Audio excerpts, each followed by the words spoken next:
na kwamba wanaishi ndani ya kusudi la Mungu.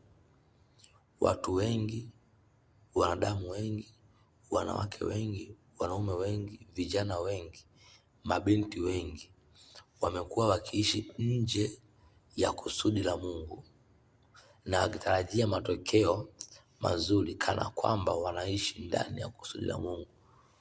Wametoka katika kusudi la Mungu, wameingia katika makusudi yao, wanatarajia kupata matokeo sawasawa na kusudi wanalofanya, lakini imekuwa ndivyo sivyo.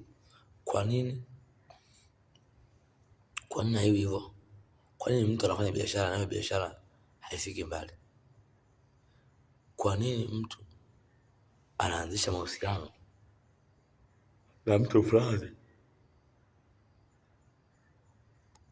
Kwa nini mtu anaanzisha mahusiano na mtu fulani, baadaye haya mahusiano yanavunjika?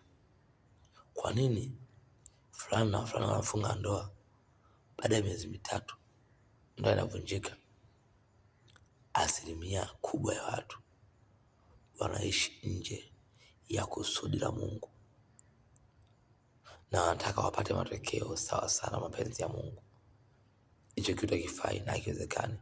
Kuishi nje ya kusudi la Mungu inawezekana kabisa, lakini utakufa polepole, hutachukua muda mrefu kuishi. Binadamu anayeishi nje ya kusudi la Mungu, binti anayeishi nje ya kusudi la Mungu anaweza kuishi, lakini atakuwa anakufa polepole, atakuwa anazoofika polepole.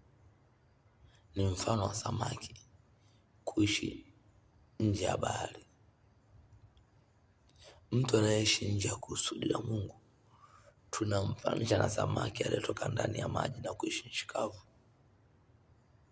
Haitachukua muda. Kijana anayeishi nje ya kusudi la Mungu tunamfananisha na samaki aliyetoka ndani ya maji na kuishi nchi kavu. Hatochukua muda.